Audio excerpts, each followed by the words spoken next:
Bonjour à toutes et à tous, chers auditeurs, chères auditrices, vous trouvez sur le podcast de la Team MC, votre émission de podcast hebdomadaire qui traite de cinéma, de gaming et même de manga. Donc aujourd'hui nous allons parler du nouveau Jurassic World Renaissance qui vient de sortir au cinéma.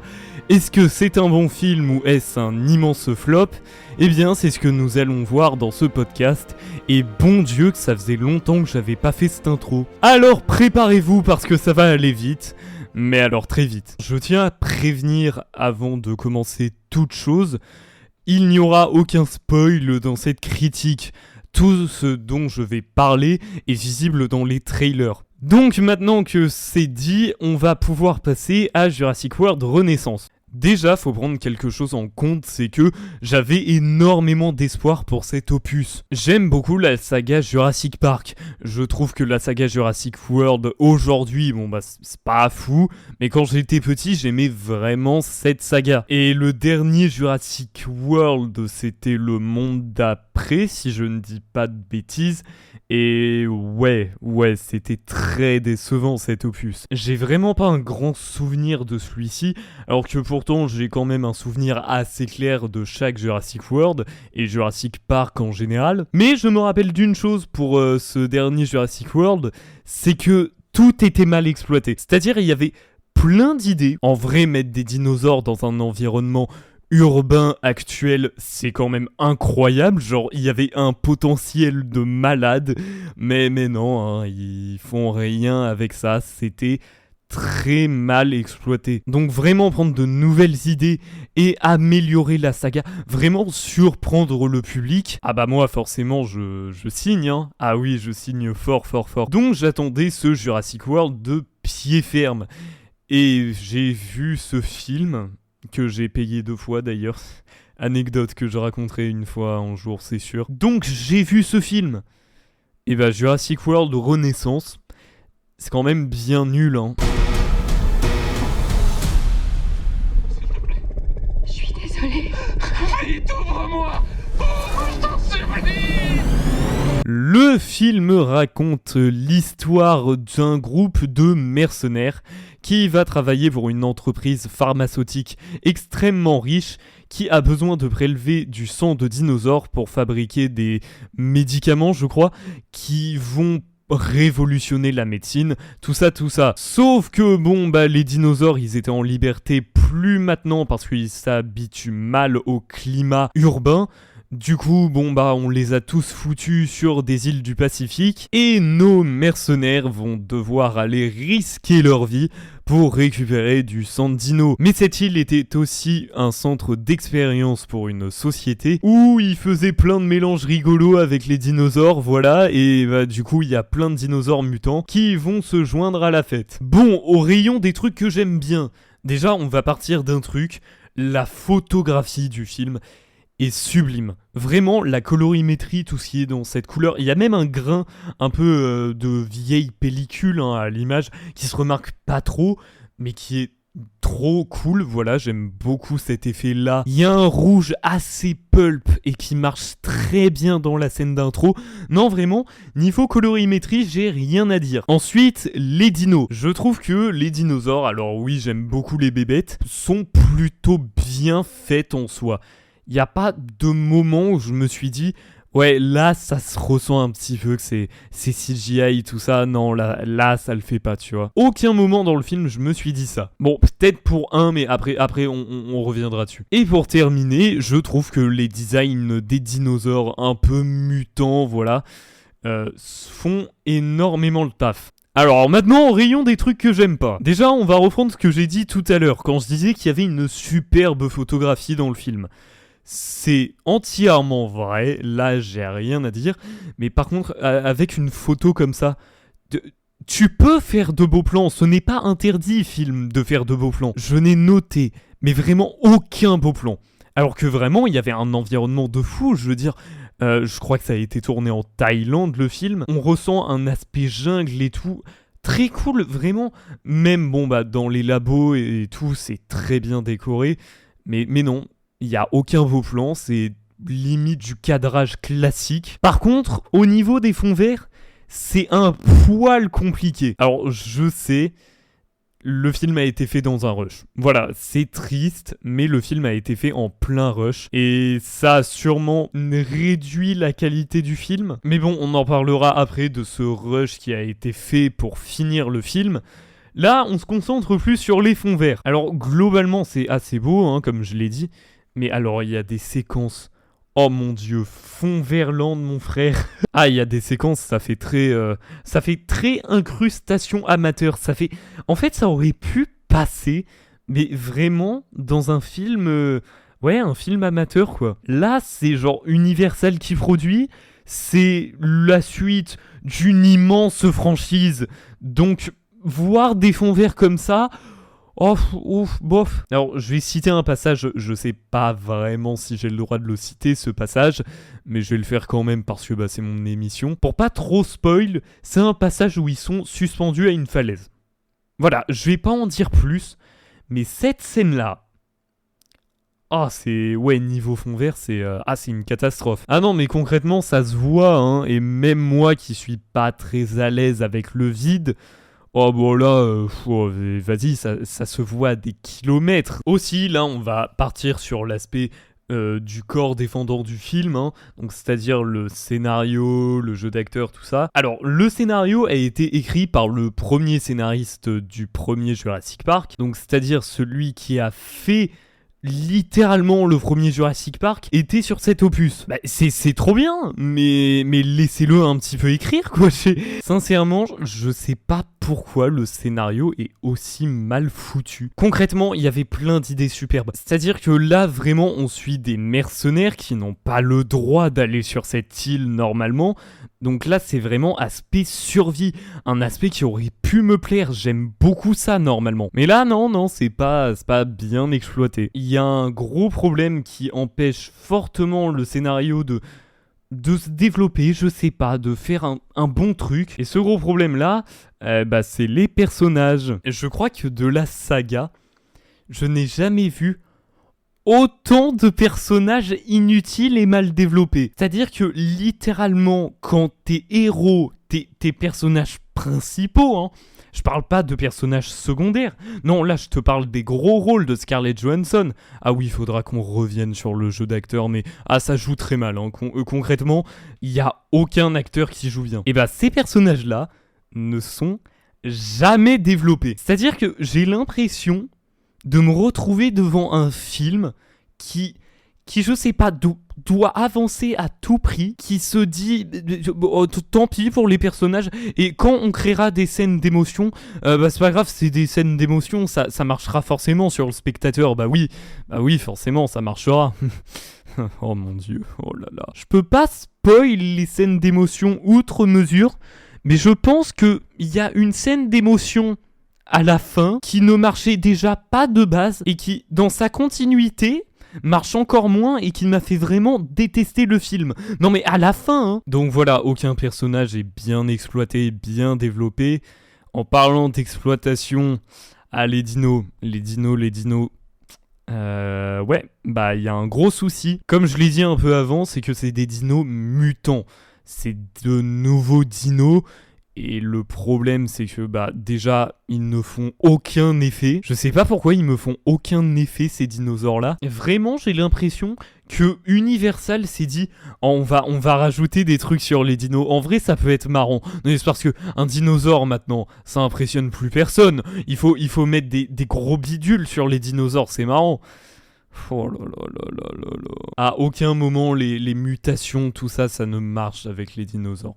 Voilà, je vais être honnête. Et c'est con, hein. Pourtant, il y avait de bons designs. Je vais pas spoil le design d'un en particulier qui m'a beaucoup plu, qui ressemble un peu à un xénomorphe, tout ça. Je sais pas pourquoi ça me fait penser à un xénomorphe. Tous ceux qui ont vu le film, normalement, voyaient duquel je parle. Mais ces dinosaures-là, en plus de ne plus être impressionnants, ils sont inutiles. Et ça va un peu avec les personnages, à mon avis. C'est-à-dire que dès le début du film, en revenant sur les personnages, on sait qui va rester en vie et qui va mourir. Il n'y a pas de... On sait. on le sait et on le voit en plus. Et là où les autres Jurassic Park et Jurassic World étaient malins, enfin les derniers Jurassic World et les derniers Jurassic Park, bon, on s'y attendait quand même un peu. Avant, on sentait quand même une tension pour les personnages. C'est-à-dire, on savait pas s'ils allaient y rester, on savait pas qui allait mourir. Et ça, c'est trop bien. Mais non. Non. Bah non. Là, on sait très bien qui va rester en vie, qui va mourir, parce que bah c'est déjà tracé d'avance. Alors niveau écriture, j'en parle même pas. C'est-à-dire que on peut prendre. Allez, je suis même pas. J'ai même plus d'inspi pour faire des vannes.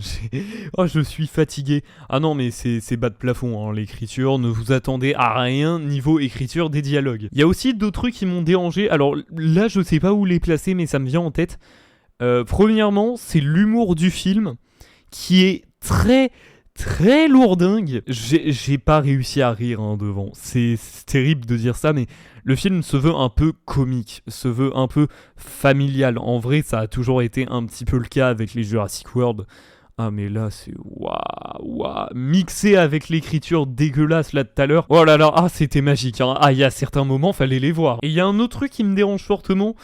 Le fanservice, tu te fous de ma gueule. Mais c'est parce que je veux bien des clins d'œil, 2-3 clins d'œil par-ci, 2-3 clins d'œil par-là. Ça me dérange absolument pas. J'ai bien aimé le dernier Deadpool et Wolverine. Mais quand tu reprends littéralement une séquence du premier Jurassic Park, culte, je vais pas la spoiler, mais bon, ceux qui ont vu le film, vous verrez exactement de quelle séquence je parle. Donc, tu t'appropries le mérite de refaire cette scène.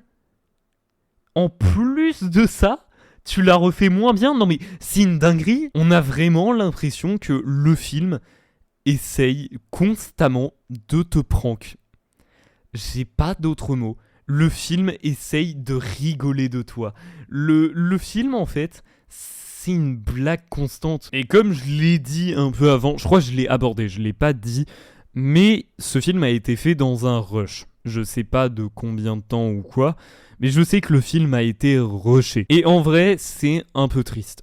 C'est un peu triste parce que, pour certains effets, par exemple, l'effet de la falaise, je sais pas si c'est un spoil, je pense pas, mais je vais pas spoil outre mesure. C'était très mal fait, et je pense que s'ils avaient eu un peu plus de temps, les VFX artistes, ça aurait été plus beau. Pour ce qui est au niveau des planches, pense pareil, quand t'es dans un rush de tournage, t'as pas forcément le temps de faire des plans hyper complexes. Et le jeu d'acteur aussi, ça va un peu avec ça, mais globalement, si de base il y avait eu un bon scénario avec des équipes motivées, des équipes qui savent faire, je pense que en vrai, le film aurait pas eu cette gueule-là. Et ça m'énerve. Ça m'énerve parce que moi, j'attendais vraiment ce film. Je voulais vraiment aimer mon visionnage. Et ça n'a même pas réussi à être divertissant, qui est tout le but d'un Jurassic World, normalement. Donc voilà, c'était mauvais. Je pense qu'en vrai, le film est pas si mauvais que ça, mais je pense que mon attente joue pas mal sur mon avis. Bref, c'est déjà la fin de cette critique. Alors, je vais passer un petit message pour les abonnés qui me suivent depuis quelques mois déjà et qui n'ont pas eu l'épisode, très en avance. Bref, si vous êtes nouveau à suivre l'émission, je sais pas si cette partie va vous passionner, mais vous pouvez rester, vous êtes les bienvenus, vous inquiétez pas. Donc bref, pour tous ceux qui ont envie d'entendre un petit peu ce que j'ai à dire, restez, vous êtes les bienvenus.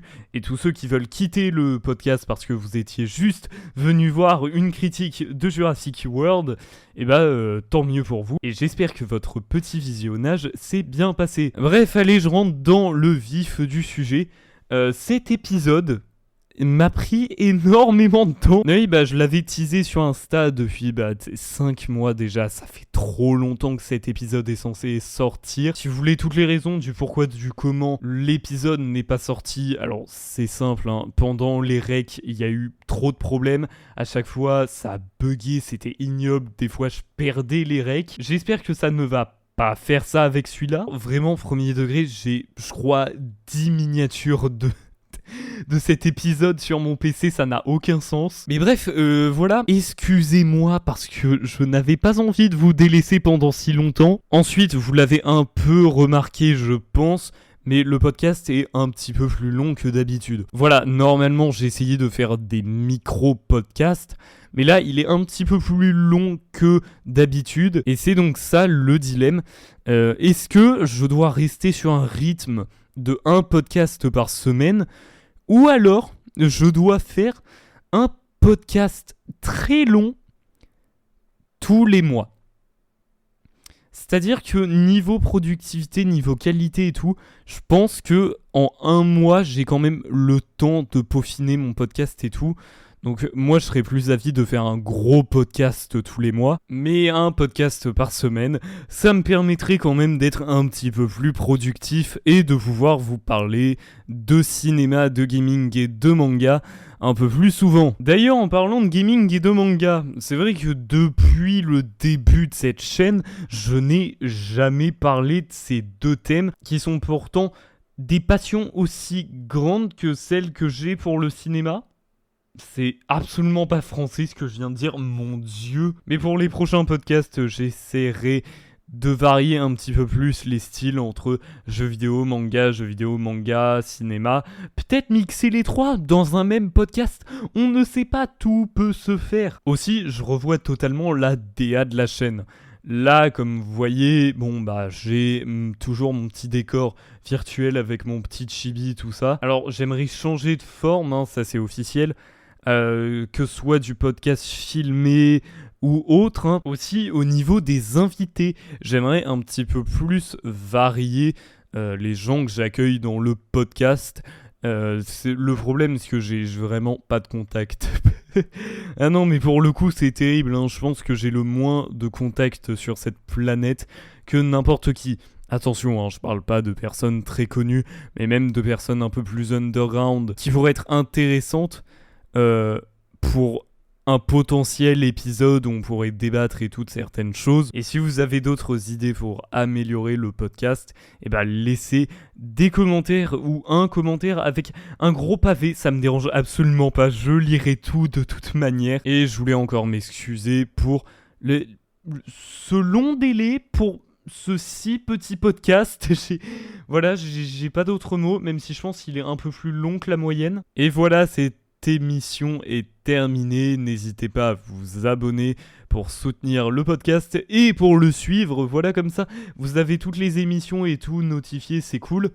Je sais plus si je l'ai dit dans un épisode, mais j'ai mis tous les podcasts sur YouTube Music et tous les nouveaux sont sur YouTube Music. C'est-à-dire maintenant vous pouvez vraiment les écouter, mais pas voir le fond. Voilà, ça fait plus podcast et moins vidéo. Bref, moi je vous laisse là-dessus. Et n'oubliez pas que ce podcast n'a pas de morale. On n'aurait jamais dû mettre les pieds ici. Survivre tient du miracle. C'est un peu notre spécialité.